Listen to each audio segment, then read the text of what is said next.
अस्सलाम वालेकुम। आज का टॉपिक है anti hypertensive drugs. Anti hypertensive drugs उस टाइम हम पढ़ते हैं जब एक पेशेंट है कि उसका ब्लड प्रेशर जो है वो कंटिन्यूसली हाई होता जा रहा है। उसके लिए आपको पता हो कि नॉर्मल ब्लड प्रेशर क्या है, वो सब यहाँ पर देखेंगे। इसके अलावा इसको लाजिम बात है पार्ट 1 का नाम देंगे और क्योंकि हाइपरटेंसिव ड्रग्स बहुत ज़्यादा हैं, क्लासिफिकेशन देखेंगे, डायूरेटिक्स अलग पढ़ेंगे, फिर उसमें जितनी भी क्लासिफिकेशन है वो सब करेंगे। यहाँ पर एक निमोनिक के साथ सिंपल वे में उसको पढ़ेंगे, कोई डिटेल में जाने की ज़रूरत नहीं है। जो चीज़ें ज़रूरत की हैं वो चीज़ें मैं बता रहा हूँ, साथ साथ नोट्स पे, ये नोट्स भी मैं चैनल पे दे दूँगा और इसी रजिस्टर को भी अपने पास मैंने रखा हुआ है, तो आपको नोट्स भी मिल जाएंगे। और सेकंड बात ये है कि अब ज़्यादातर जो है मैं फार्मा कंप्लीट करवाने की कोशिश करूँगा, क्योंकि हमने एनाटॉमी, फिजियोलॉजी इस तरह की चीज़ें बहुत अपलोड की, हमने पैथोलॉजी अपलोड कर दी, मोस्टली सारी अपलोड है। और हमने जो है फॉरेंसिक के कुछ लेक्चर्स अपलोड किए हैं जो कि इंपॉर्टेंट्स थे। और इसके अलावा मतलब हर सब्जेक्ट को टच दिया, फार्मा के भी कुछ अपलोडेड हैं, लेकिन ज़्यादातर अब जो है फार्मा को कंटिन्यू करेंगे ताकि वो कंप्लीट हो जाए। इसके अलावा आपका कोई भी टॉपिक हो जिसको आप समझते हैं कि आपको चाहिए वो टॉपिक और मेरे चैनल पे अपलोड नहीं है, तो आप लोग बाय व्हाट्सएप मुझे टेक्स्ट कर सकते हैं, ठीक है, इस नंबर पे। तो जो भी आपका टॉपिक होगा आपके लिए वो टॉपिक अपलोड कर दिया जाएगा। तो एंटी हाइपरटेंसिव ड्रग्स ये स्टार्ट कर लेते हैं। एंटी हाइपरटेंसिव ड्रग्स में सबसे पहले ये है, आपको पता हो कि जो ब्लड प्रेशर है, ठीक है, ब्लड प्रेशर यानी खून का दबाव। ब्लड प्रेशर नॉर्मली क्या होता है 120/80 mmHg, ठीक है। ये होता है हमारे पास नॉर्मल ब्लड प्रेशर। जब भी एक पेशेंट का ब्लड प्रेशर यानी कि एक को कहते हैं सिस्टोलिक, एक को कहते हैं डायस्टोलिक, ठीक है। और सिस्टोलिक ऊपर वाले को कहते हैं, यानी कि जो 120 है इसको सिस्टोलिक बोलते हैं, ठीक है। और डायस्टोलिक बोलते हैं यानी 80 को, यानी कि सिस्टोलिक कॉन्ट्रैक्शन 120 है और रिलैक्सेशन को 80 बोलते हैं, ठीक है, यानी कि डायस्टोलिक। अब ब्लड प्रेशर अगर 140 से, कुछ किताबों में 140 से 90 लिखा हुआ है, तो इस कंडीशन को, जब भी ब्लड प्रेशर 140/90 होगा तो इसको बोलेंगे कि ये पेशेंट अभी हाइपरटेंसिव है।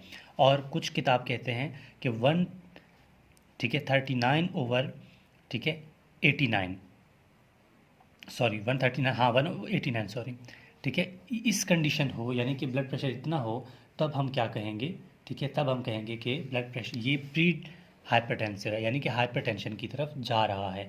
लेकिन कभी भी ये वैल्यू इतने है क्लिनिकल कंडीशंस में आपको इतनी जल्दी पता नहीं चलती, ये एक एग्जैक्ट वैल्यू है जस्ट, ठीक है। क्लिनिकल में जब आप देखेंगे तो आपको कौन सा, आप जाके वहाँ पर ब्लड प्रेशर चेक कर रहे हैं तो 130 एग्जैक्ट आपको पता चलेगा। ये जस्ट मैं इतना बता रहा हूँ कि इस वैल्यू को याद रखें, जब ये होगा तो पेशेंट क्या है, हाइपरटेंसिव होगा। अगर एक पेशेंट है आपके पास, उसकी ब्लड प्रेशर 130 ओवर, ठीक है, 90 है, ठीक है, 130/90 है या 130/80 है, तो इस कंडीशन में भी आप पेशेंट को हाइपरटेंसिव नहीं कहेंगे, ठीक है। तो इस कंडीशन में भी पेशेंट को आप कहेंगे कि लाइफ स्टाइल चेंज कर लें। और हमने तो दिमाग में बिठाया हुआ है कि 120/80 नॉर्मल है, इससे 2 स्टेप भी आगे हुआ तो हम इसको हाइपरटेंसिव कहते हैं। ऐसा नहीं है, ठीक है। अब ब्लड प्रेशर हमेशा 140/90 हो तब क्या है, वो हाइपरटेंसिव है, ठीक है पेशेंट। इस कंडीशन को ख्याल रखना है आपने। अब ये तो एक नॉर्मल बात थी। अब हाइपरटेंसिव ड्रग्स कौन कौन सी होती हैं, कौन से ऐसा पेशेंट आपके पास आता है कि उसके ब्लड प्रेशर इंक्रीज़ है, तो उसको आप कैसे जो है वो डिक्रीज़ करेंगे। तो यहाँ पर मैं क्लासिफिकेशन बता रहा हूँ ड्रग्स का। पहले क्लासिफिकेशन देखेंगे, उसके बाद जो है हर एक कैटेगरी को उठा के पढ़कर उसकी मोड ऑफ एक्शन और उसके साइड इफ़ेक्ट, उसके मैकेनिज्म वगैरह सब कुछ देखेंगे। सीक्वेंस से चलेंगे, कोई भागने की ज़रूरत नहीं होगी। पहले क्लासिफिकेशन देखेंगे, फिर 1 बाय 1 उसको मज़ीद आगे देखते जाएंगे। तो क्लासिफिकेशन ऑफ, ठीक है, classification classification of hypertensive drugs. अब क्लासिफिकेशन ऑफ हाइपरटेंसिव ड्रग्स को एक निमोनिक्स के साथ करेंगे, मतलब सिंपल वे से करेंगे। आपको सिंपली याद करना पड़ेगा ABCD, यहाँ तक सबको पता है। ABCD VCR, VCR कुछ इस तरह के इंस्ट्रूमेंट्स होते थे इलेक्ट्रिकल, जिसमें हम फिल्में देखते थे, ठीक है। मतलब पुराने ज़माने जो है ना उसमें फिल्में देखते थे लोग वीसीआर से, ठीक है, ABCD वीसीआर। इस पॉइंट को आप याद रखें, इन हर एक से एक कैटेगरी बनेगा एंटी हाइपरटेंसिव ड्रग्स का। अब सबसे पहला ए, तो ए का मतलब क्या है? ए का मतलब है, ठीक है, angiotensin, sorry angiotensin converting enzyme inhibitor. A का मतलब क्या है? एंजियोटेंसिन, लिख रहा हूँ मैं साथ, एंजियोटेंसिन या एंजियोटेंसिन या एंजियोटेंसिव कन्वर्टिंग एंजाइम इनहिबिटर, ठीक है, इनहिबिटर है word, angiotensin converting enzyme inhibitor. ये पॉइंट हो गया। अब बी का क्या मतलब है? बी मतलब 2, ठीक है, बीटा ब्लॉकर,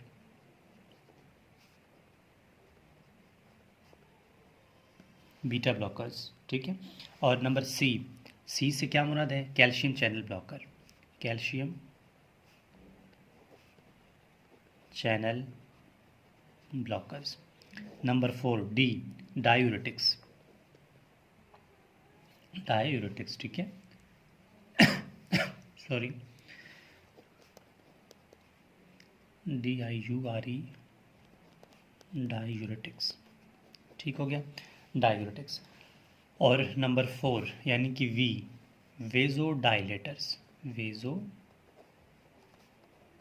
डायलेटर्स। नंबर 5 सी, ठीक है, VCR है ना सी, तो यहाँ पर सी का मतलब क्या है? सेंट्रली एक्टिंग, ठीक है, सेंट्री है, centrally acting, centrally acting drugs, जिसमें मेन एग्जांपल जो है मिथाइल डोपा आ जाता है, एल्डोमेट के नाम से टैबलेट आता है, ठीक है, टैबलेट एल्डोमेट, मिथाइल डोपा जिसका ड्रग है सेंट्रली एक्टिंग। और नंबर 7 क्या है? R, renin inhibitor, renin inhibitors. ये फिंगर टिप्स में हो जाएंगे आपके, ठीक है। सिंपल से ट्रिक को याद करना है, ABCD VCR, ठीक है, angiotensin converting enzyme inhibitor, beta blockers, calcium channel blocker, diuretics, vasodilators, ठीक है, centrally acting drugs and renin inhibitor, renin inhibitors. अब इनको क्या करेंगे? 1 बाय 1 इनको पढ़ेंगे, ठीक है। अब आपकी मर्जी है कि आप पहले एंजियोटेंसिन कन्वर्टिंग एंजाइम इनहिबिटर्स के नाम लिखते हैं, पहले बीटा ब्लॉकर्स के नाम, आप टोटली आपकी मर्जी है, ठीक है। लेकिन मैं समझता हूँ कि सॉरी, लेकिन अगर मैं डायूरेटिक्स को पहले चला लूँ तो आपके लिए आसानी होगी। लेकिन मैं क्या करूँगा, मैं डायूरेटिक्स को पहले नहीं लिखूँगा, मैं पहले क्लासीफाई करूँगा A to Z। इसका क्लासिफिकेशन, ये तो मेन क्लासिफिकेशन है, लेकिन एंजियोटेंसिन कन्वर्टिंग एंजाइम इनहिबिटर कौन कौन से ड्रग्स हैं, इसके कौन कौन से ड्रग्स हैं, हर एक ड्रग का नाम लिख के फिर 1 बाय 1 उनको सबको पढ़ेंगे, ठीक है। पहले मैं लिखूँगा यहाँ पर एंजियोटेंसिन कन्वर्टिंग एंजाइम इनहिबिटर्स, कौन कौन से ड्रग्स हैं, ठीक है। फिर जो है बीटा ब्लॉकर्स पे जाएंगे, ठीक है। फिर वीडियो लेंथी ज़्यादा नहीं करेंगे, इसको पार्ट 1 का नाम देके पार्ट 2 में इसको क्लासीफाई करेंगे हर एक ड्रग्स को। फिर जो है 1 बाय 1 उनके हम पढ़ेंगे कि क्या होता है, कैसे होता है, ठीक है, एक एक ड्रग का हम सारा पढ़ेंगे। तो स्टार्ट कर लेते हैं। सबसे पहले angiotensin converting enzyme inhibitor, angiotensin या एंजियोटेंसिव कन्वर्टिंग एंजाइम इनहिबिटर्स, ठीक है। नंबर 1, इन ड्रग्स में क्लासिफिकेशन नंबर 1 है। यहाँ पर जो ड्रग्स आपको याद करने हैं एंजियोटेंसिव कन्वर्टिंग एंजाइम है, ठीक है। सबसे पहला है कैप्टोप्रिल, ठीक है, जो कैपोटीन के नाम से आता है, ठीक है, कैप्टोप्रिल। कैप्टोप्रिल किस टैबलेट के नाम से आता है? टैबलेट कैपोटीन के नाम से, टैबलेट कैपोटीन के नाम से आता है कैप्टोप्रिल, ठीक है। और नंबर 2 यहाँ पर दोबारा कौन सा कैप्टोप्रिल के बाद है? लिसिनोप्रिल, प्रिल हमेशा इनमें आएगा, ठीक है। एंजियोटेंसिव कन्वर्टिंग एंजाइम इनहिबिटर्स के हर ड्रग के लास्ट में प्रिल वर्ड आएगा, ठीक है। और ये थर्ड है बेंजोप्रिल, बेंजोप्रिल। आपने देखा कि तीनों ड्रग्स में प्रिल प्रिल प्रिल वर्ड आ रहा है, ठीक है। ये 3 खास इंपॉर्टेंट ड्रग्स हैं जो कि ज़्यादातर चलते हैं। आप नंबर 4 भी लिख सकते हैं, ठीक है, और इसमें आप लिख सकते हैं, ठीक है, इनालाप्रिल भी लिख सकते हैं, इनालाप्रिल, प्रिल। इनालाप्रिल में जो टैबलेट आता है वो है रेडोप्रिल। रेडोप्रिल भी इसी में आ जाता है, ठीक है। रेडोप्रिल टैबलेट का नाम है जिसमें कैपोटीन है, ठीक है, रेडोप्रिल। रेडोप्रिल जिसमें इनाराप्रिल जो है वो होता है। अब जो है अगर मैं यहाँ पर स्टार्ट करूँ को mode of action of angiotensin converting enzyme, ये भी सही है, ठीक है।